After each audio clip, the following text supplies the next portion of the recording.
Hello, everybody. Happy Monday. I'm virtually here, more or less, fading into my background, but I think, close enough.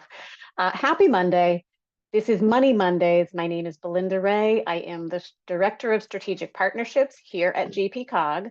I am usually joined by my colleague, Paul Johnson, our Economic Development Director, but he is out today. That means one opportunity this morning, which means half the time. So you're going to be out of here to enjoy that second cup of coffee really fast. If you have any questions during the presentation, please type them right into the Q&A and I will answer them at the end.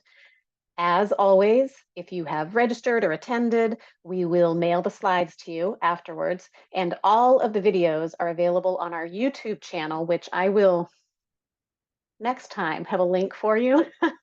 If Paul were here, he would type it in. I'm not multitasking like that. But you can find it on gpcog.org under the What We Do Money Mondays, and you'll see the link to all the previous presentations. So without further ado, let me get my screen going here and talk about today's opportunity. All right, I wanted to talk to you today about the Bridge Investment Program. This is a U.S. Department of Transportation Federal Highway Administration program that provides money to replace, rehabilitate, preserve, or protect one bridge or more bridges that are on the National Bridge Inventory. So that bears a little clarifying. The National Bridge Inventory, there's a link here. You can find it online. All the bridges are listed there. It's updated annually. They get their information from state DOTs. So the bridge, in addition to being on the National Bridge Inventory, has to be on a public road, has to meet the definition linked here, and it has to be subject to National Bridge inspection standards. But spoiler alert, if it's on the National Bridge Inventory, most likely those other three, it doesn't usually get on there unless it satisfies these others, but those are the conditions. Municipalities are eligible for this funding, states are eligible, MPOs like GPCOG, you have to have an urbanized area population of over 200,000, and we do. Tribes, territories, special districts, land management agencies, or a combination of these entities. So you can partner multiple municipalities, bundle a bunch of bridges together, or bridges that span more than one municipality, work with the state DOT.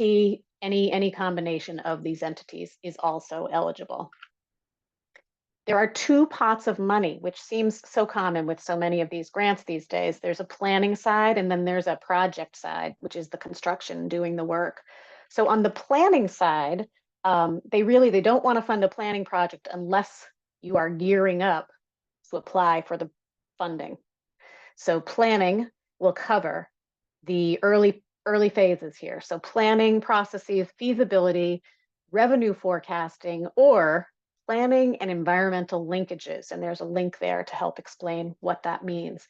That's it on planning. It will not cover any other pre-construction activities.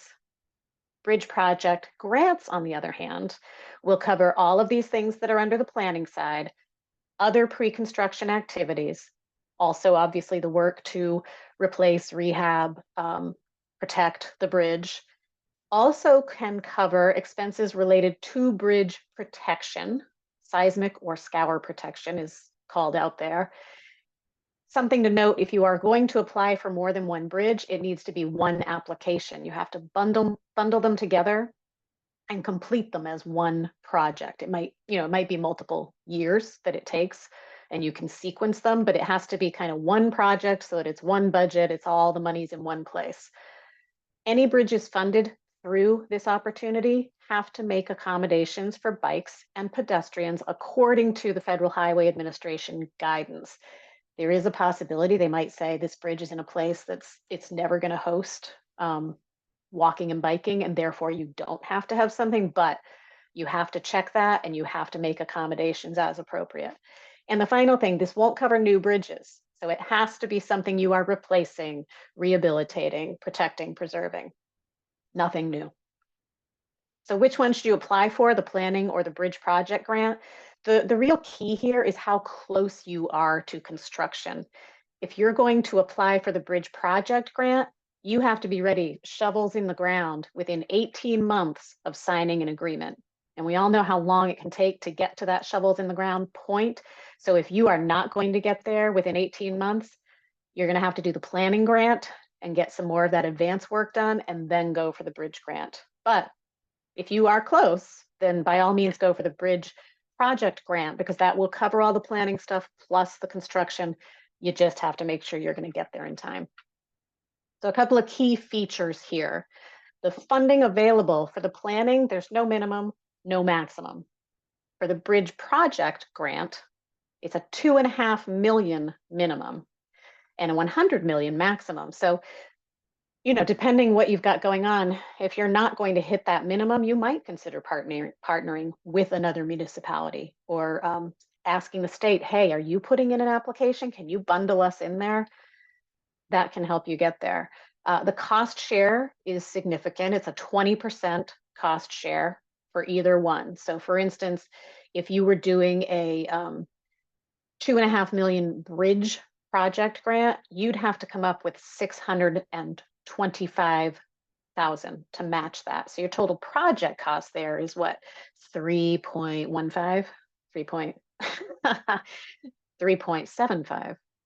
No, someone do the math. Sorry, can't do it right now. Anyway, the total project is the 2.5 plus the 6.25. Yeah, which is 3.25. For a 300,000 planning award, you'd need a $75,000 match. So again, project total there is 375. They're going to cover 80% of it. You have to cover 20% of it.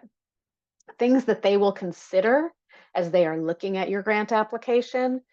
This is a little bit of one of those race to the bottom things. The worse the condition of your bridge, the more points you'll get there. You'll get a kind of a priority. Wow, we really have to work on this one. Also, the cost effectiveness of your plan, your project readiness, obviously, and geographic balance. For all of these grants, they're trying to make sure they distribute across the country and to lots of different places, rural and urban, as much as possible. Priorities of the department for this grant are safety. They want to know you're going to increase safety when you replace, rehab, preserve, protect this bridge, address some climate change and sustainability issues. Equity is a part of so many of these grants. You need to explain how it's equitable, how it's benefiting a lot of different people. Workforce development, job and wealth creation. Now, on a scale of 1 to 10, I give this grant application a 7. They do have application templates available for you, and these are in the form of Excel spreadsheets with tabs, and you simply go through and you fill in all the information, and that tends to be easier than sort of a free form narrative, I think, because it's a more of a fill in the blank short answer test. There's also a benefit cost analysis tool provided.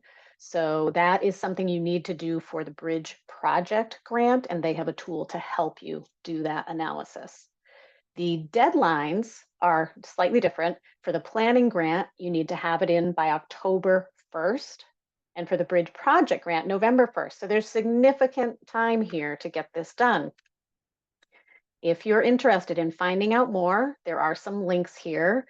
There's the website with the basic overview. The National Bridge Inventory is linked to make sure that the bridge you're looking at or bridges are on the inventory.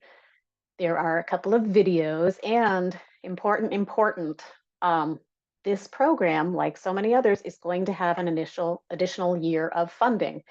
So it's never too early to start prepping. If you have some bridges you think you'd like to apply for funding for, start the process now. Start the application now. If you finish it, put it in, even if it's not your best draft. Put the application in, get some feedback, and be ready for next year. If you don't finish it, you've got some materials going and you'll be ready. It's not too early to start prepping.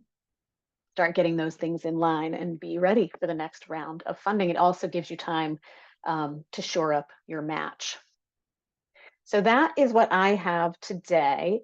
Paul and I will both be back next week let me stop sharing and just see if I have any questions right now.